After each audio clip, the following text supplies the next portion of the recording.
I'm JD. Welcome to my channel. Please subscribe. Please hit like. I'm setting up the crew in my aircraft here. I do not want a co-pilot today, so I'm getting rid of the co-pilot. If you look back here, I've got quite a few passengers in the back here, so I just want to make sure they're all comfy. And we're going to go for a flight. The aircraft's fully equipped. I've got my cutter in the front, as you can see, and that's to get wires. That's a wire cutter. Storage covers, no, never mind with that stuff. Look up some options here. I think I'm good here. My flight management system software, that's good enough. Head and body, pilot automatically hide. So I think I'll just hide my head. Head only. Does that make any sense? Where are my legs? Whatever. Visual effects on. Aircraft damage is on. It's realist, set to realistic. Vortex ring state is on. Cyclic control. I'm flying with, I could go cold and dark and start the aircraft. If you want to see me do that, I could try that.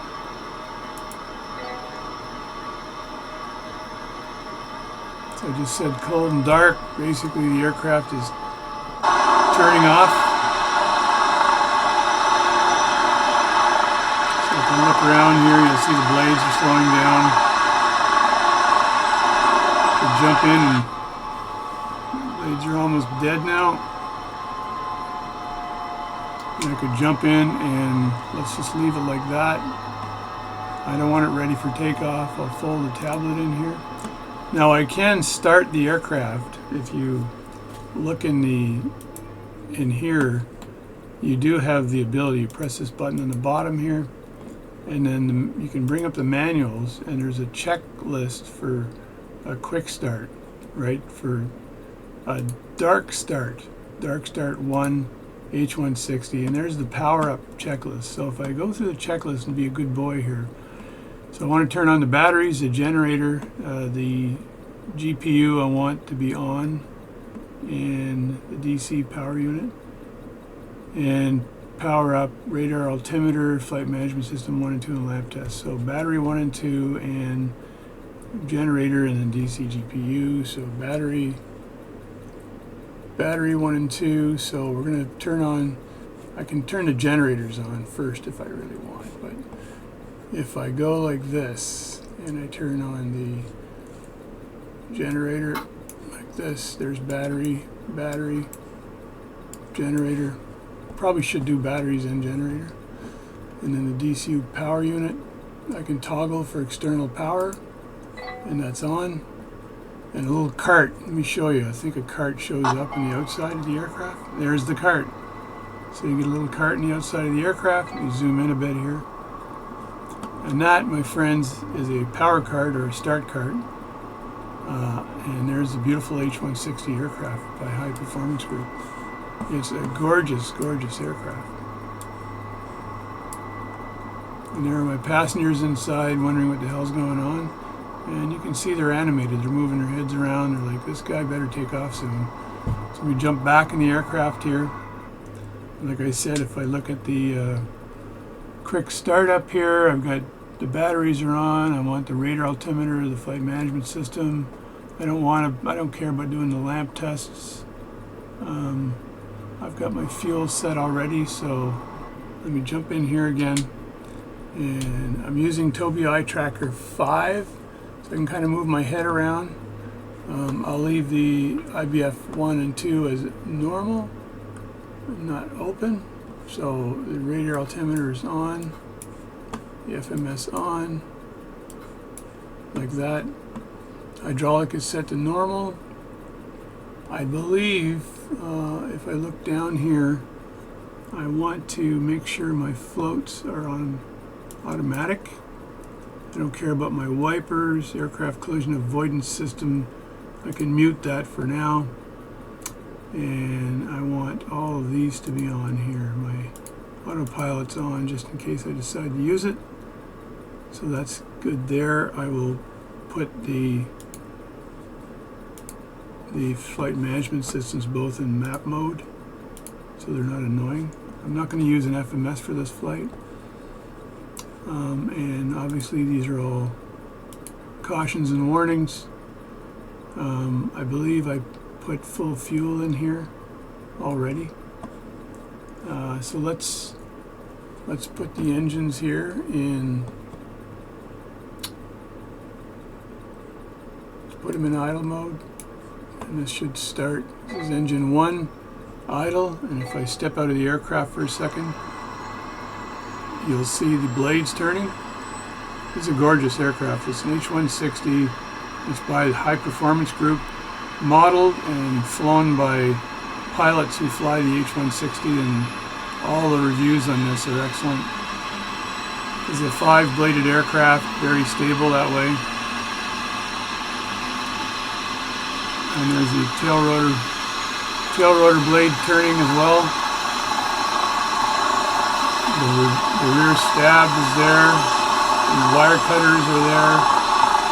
Landing gear's down, of course. Let me jump in. There's 2 engines here. And I think, let's see, I think my fuel quantity is fine. Yeah, I got enough for the flight. Let me acknowledge that alarm. Over RPMs, yeah, it's fine. And let me turn engine 2 from off to idle to flight. Kind of made a mistake there. Off to idle. So I'll put those in idle mode. I think everything else is good. Now I want to get rid of my cart, my start cart. I don't need that anymore because I've got my generators running here. I have an emergency generator. I left that in an on position. And I think I will go into flight mode here. Engine 1, engine 2 in flight mode. You also have to make sure that your rotor brake is off when you're doing this. You do not want a rotor brake on for this. You can test your lamps. There's your lamp test here for fire. That's for igniting the fire, igniting the fire bottles. So on both engines if you needed to. So I'll turn off the lamp test. I think we're good on everything else. Hydraulic set to normal. Yeah, everything else seems to be fine. Let me look at my numbers. Yeah, my torque is here, 14, 14, and 265. My hydraulics seems to be fine. Let me just give it a little bit here, and I'm throttling up a bit. So I think I can take off now. Let me see.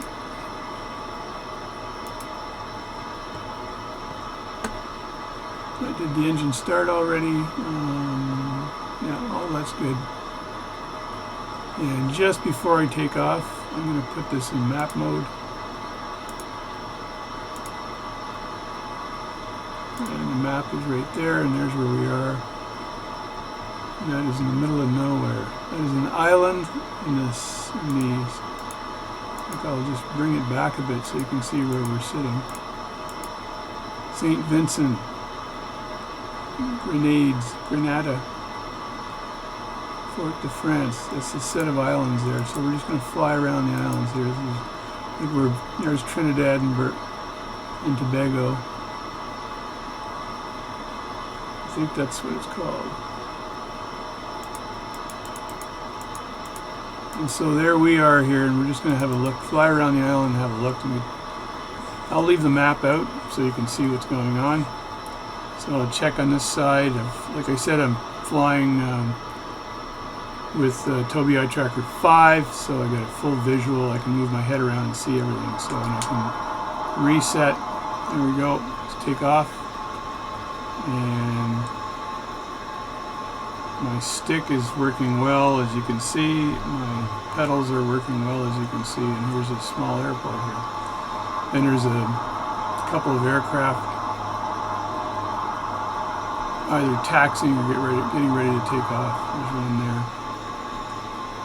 And I think I'll just fly over this little village.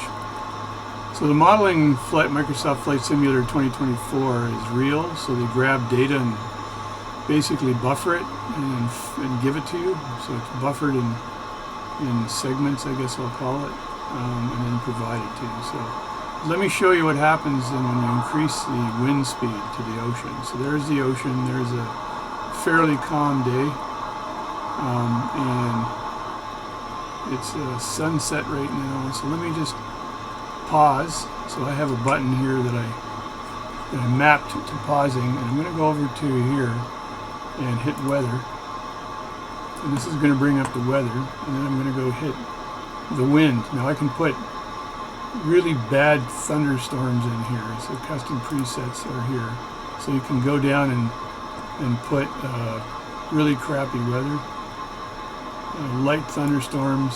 That's what that would look like with the rain hitting the windscreen. It's pretty impressive.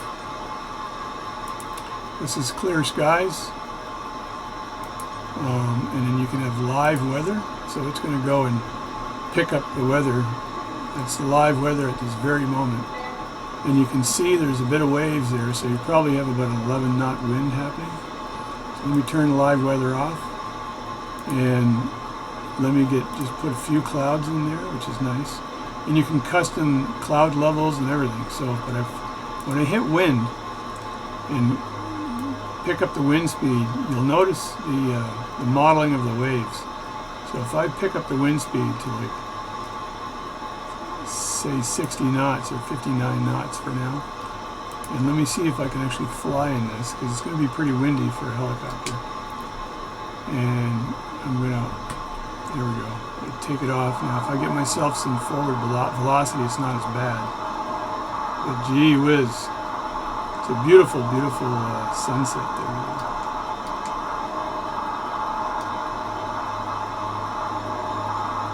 And you can see the waves. Pretty nasty. And we even have whitecaps there. Now I'm not sure if I pick the wind up to 100 knots, what am I going to get there? So let's have a look. Let me freeze it again.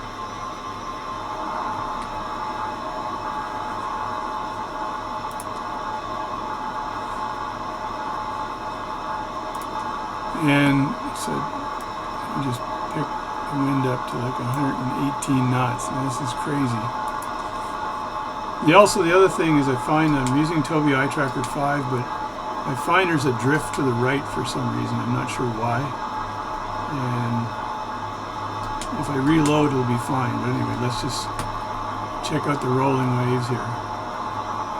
And it's throwing the aircraft around. I got it set to realistic, so it's pretty nasty with that level. So let's bring it close to the... My center trigger is a reset button for the visuals, so I'm not sure why I'm getting a bit of a creep over to the right.